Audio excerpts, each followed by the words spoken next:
Hanoi, Vietnam's capital. The only way to see it is from the back of a scooter.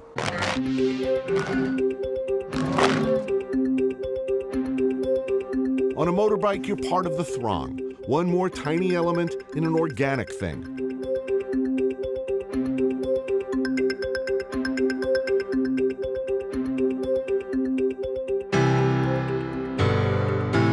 Rushing, mixing, and swirling through the city's veins. The automobile may rule America, but in Hanoi, it's the fat man at a sack race. To ride in a car, madness. It prevents you from venturing down half the narrow streets and alleys where the good stuff is to be found.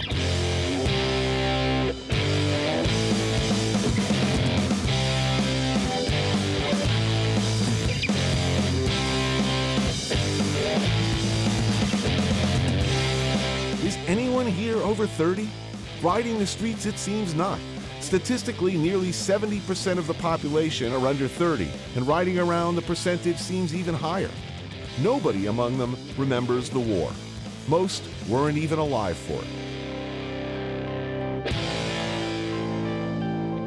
It seems everyone is either on the way to eat, returning from eating, or eating at this very minute.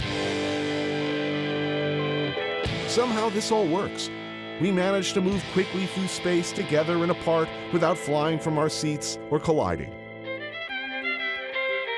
Thousands, millions of us, a moving conversation of words, gestures, and honks, an ever-changing cast of characters. This is Hanoi.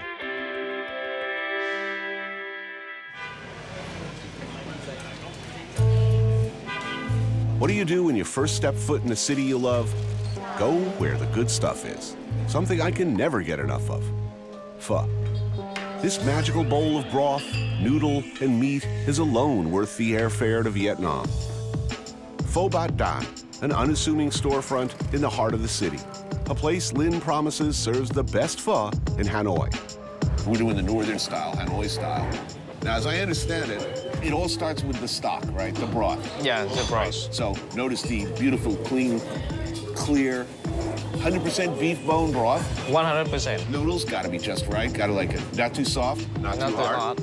Right mix of spicy, sweet, and savory. The sweet's coming out of the bones. It says no sugar in here. No sugar. And then you got a little bit fat, a little bit lean on your beef. Yeah. The cut's gotta be just right. Yeah. And you wanna mix in an optimum situation, according to you, Hanoi guy, maybe a little bit raw, heated only by the soup, and a little bit that's actually been cooked in the pot. Sure. Fresh spring onions, beef tendon in there. Yeah. And you're good to go.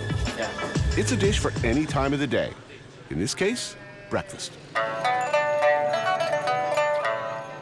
Crucial to any bowl of pho, the proper condiments, integral to the experience. So a little pepper? Yeah, pepper. In my case, a lot of pepper. Vinegar here. A little vinegar. All right. And then a little bit of this. Yeah. Now, do we mix this before I eat it, or just a dig in? I'm looking for a mix of, in every bite, I'm looking for a little noodle, a little broth, a little meat. Because then the chili sauce goes well with the broth, as well as the vinegar. Oh, yeah.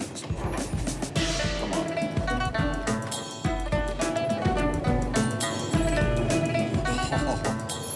The broth seems clearer. It's not too fatty or rich. It's like clean, and it's almost palate cleansing in a meaty, throat-searing way.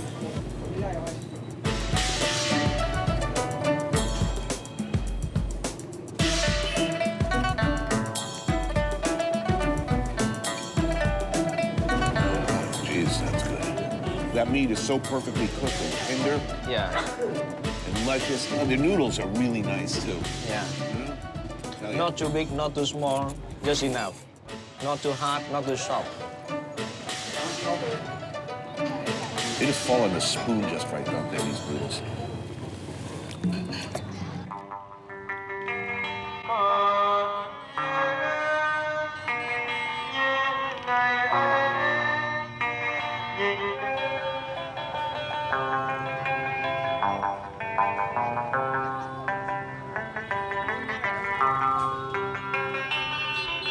Night falls on the capital city, and Lin and I head out into a sea of motorbikes in search of a Hanoi classic, Barn Kwon. Lin says it's somewhere on Hanga Street, deep in Hanoi's old quarter.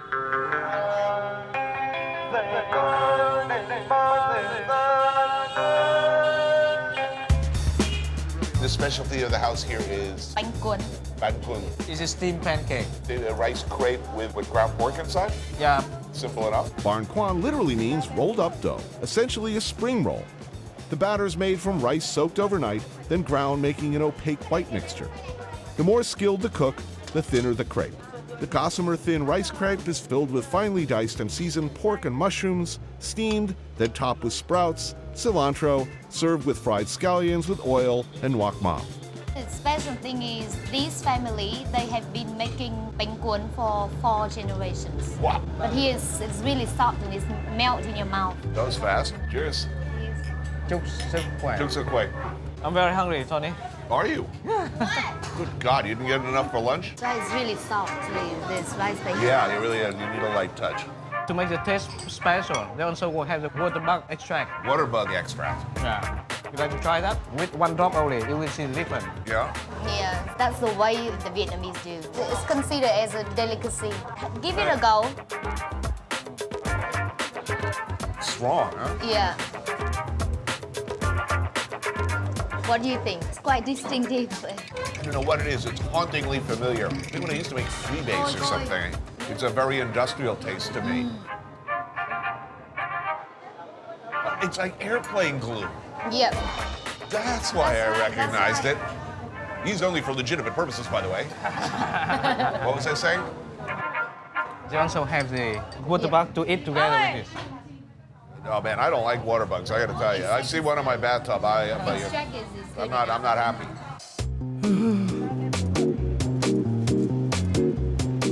I find those things. I kill them. I don't eat them. So the whole thing is edible. The whole thing is animal. It boiled. Oh man. That's appalling. It's like hard. It's like, well, I got all that I don't think it's got any flavor. extract. Yeah, it does. It has that airplane glue flavor. There ain't nothing good in here, man. This is not a good sign when the locals are laughing at me. I mean, crunchy in an indigestible sort of way. I mean, you can't swallow it. Yeah, pretty much I'm with you there. Hide under the napkin. You know, this is the problem. This scene was supposed to be all about this. This is delicious. A Hanoi classic. But now that we got these things on the table, most of the Americans who see this are going to remember this for those. Yeah. And I don't blame them because, frankly, don't they kind of look like cockroaches? If I find one of these things on my breakfast cereal, I am losing my I can't take my eyes off. They're looking at you as well. Look, how dare you bite my head off? Look at what you did. I bit his head off. I don't like him looking at me. That's what you do with your enemies. I just don't want him coming back later with his friends. At least I've destroyed their command structure. Try calling your friends now. Well, thanks for haunting my dreams, Lynn. Yeah, not at all. It's my pleasure. We'll be right back after the break.